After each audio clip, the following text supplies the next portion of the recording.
લક્ષ્ય ન્યૂઝ, એક નજર, એક લક્ષ્ય.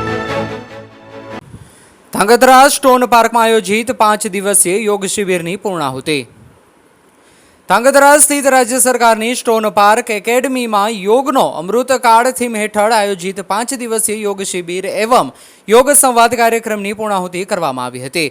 ઉલ્લેખનીય છે કે યોગ ભારતીય સંસ્કૃતિની અનમોલ ધરોહર છે અને જેને સમગ્ર વિશ્વએ ઉપહાર સ્વરૂપે સ્વીકારેલ છે. યોગ થકી માનસિક અને શારીરિક તંદુરસ્તીના આયામ વિકસિત બનતા હોય છે. ત્યારે ગુજરાત રાજ્ય યુવક બોર્ડ દ્વારા આવનારા વિશ્વ યોગ દિવસના આગમન પૂર્વે જ રાજ્યના ગામડાઓ અને શહેરોમાં ઘર ઘર સુધી યોગ પહોંચે તે હેતુથી યોગનો અમૃત કાર્ડ જાહેર કરી અનેક જગ્યા ઉપર યોગ સંવાદ એવં યોગ શિબિરનું આયોજન ગોઠવેલ છે.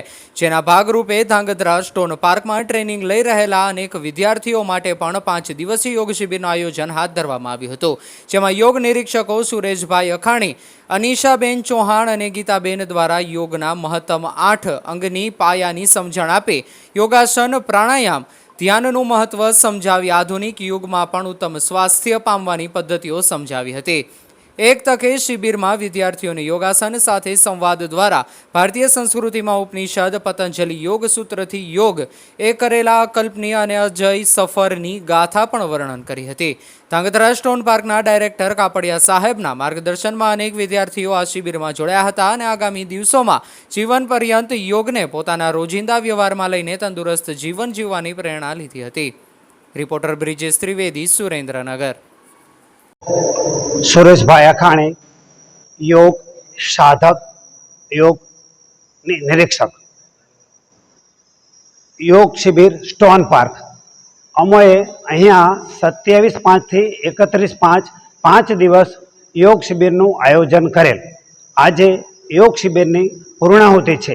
આ યોગ શિબિરમાં આ સંસ્થાના ડાયરેક્ટર મનહરભાઈ કાપડિયા, તેમનો સ્ટાફ, સર્વે વિદ્યાર્થી મિત્રો, મારા યોગ સાધક પરિવારના યોગ નિરીક્ષકો ખૂબ સાથ સહકાર આપ્યો. આજે પૂર્ણાહુતિનો સમય છે તો આ કુદરતી વાતાવરણમાં અમે જે યોગ અભ્યાસ કર્યો તેની અસ્મરણીય યાદોને ત્યાજી કરીશું. આ યોગ અભ્યાસમાં અમે કોમન યોગા પ્રોટોકોલ, સામાન્ય યોગા અભ્યાસક્રમ, આસન, પ્રાણાયામ, ધ્યાનનો અભ્યાસ કર્યો. સર્વને આજના સમયમાં યોગની જરૂરિયાત, ઉપયોગિતા વિશે માહિતગાર કર્યા. આપણી ભારતીય સંસ્કૃતિની જ્ઞાન પરંપરા, યોગ સંસ્કૃતિનો સર્વને લાભ મળ્યો. યોગથી થતા આર્થિક, સામાજિક, શારીરિક, માનસિક અને આધ્યાત્મિક ફાયદાઓથી લોકોને માહિતગાર કર્યા. સર્વએ ખૂબ રસ લઈ અભ્યાસ કર્યો અને મીડિયાકર્મીના સાથ સહકાર બદલ સૌનો આભાર. મારું નામ મનહર કાપડિયા છે.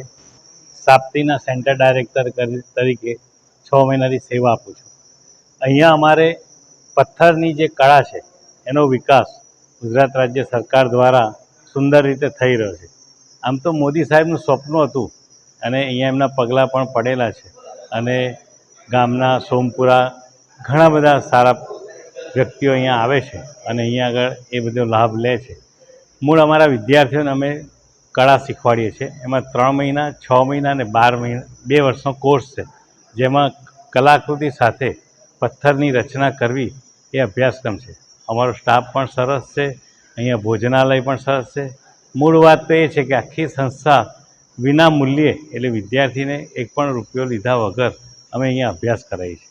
અહીંયા આવ્યા પછી અમે અનેક પ્રદર્શનો પણ કર્યા, જાણીતા શિલ્પકારોને બોલાયા, એના સેમિનાર કર્યા અને ગામમાંથી સોમપુરા જે કારીગરો છે, કાં તો જે ધનિક લોકો જે પણ અહીંયા આવે છે. ગયા અઠવાડિયે અમને એક એવો લાભ મળ્યો કે યોગ પુરુષ શ્રી સુરેશભાઈ અમને સંપર્કમાં આવ્યા અને એમના દ્વારા એમની ટીમે અમને આ 6 દિવસનો અભ્યાસક્રમ જે બતાવ્યો ત્યાંથી અમારા સ્ટાફને અને વિદ્યાર્થીઓને ખૂબ મોટો લાભ મળ્યો. અને આજની આ આધુનિક ભાગદોડમાં આ યોગ એ તો બહુ મહત્ત્વનું છે અને અમારે કલા સર્જન માટે તો અતિ મહત્ત્વનું છે. કારણ કે સર્જન એ તો જ થાય જ્યારે ધ્યાન યોગ તરફ તમે વળ્યા હો, એકાગ્રતા તમારી કંઠિત થઈ હોય. આમ અમને બહુ જ ગમ્યું છે અને અમે આવકારીએ છીએ ગામને અને આવા અનેક પુરુષોને કે અમારી સંસ્થામાં આવો અને આવી સેવા આપો. નમસ્તે. મારું નામ યાદવ પ્રદીપ, સ્ટોન પાર્ક ધાંગધ્રા. અમે અહીંયા યોગનો અભ્યાસ કર્યો છે. આજના આટલા પ્રદૂષિત વાતાવરણમાં અમને જે યોગ કરીને જે અંદરની સ્ફૂર્તિ જાગવા મળી છે તેના બદલ સરને ખૂબ ખૂબ આભાર. આ એક વીકનો અભ્યાસ અમે હંમેશા માટે એને ફોલો કરશું અને જ્યાં સુધી થાય ત્યાં સુધી અમે આનું માર્ગદર્શન અમારી આવનારા મિત્ર કે આવનારી જનરેશનને અમે મોકશું કે યોગ કેટલું જરૂરી છે આપણા શરીર માટે.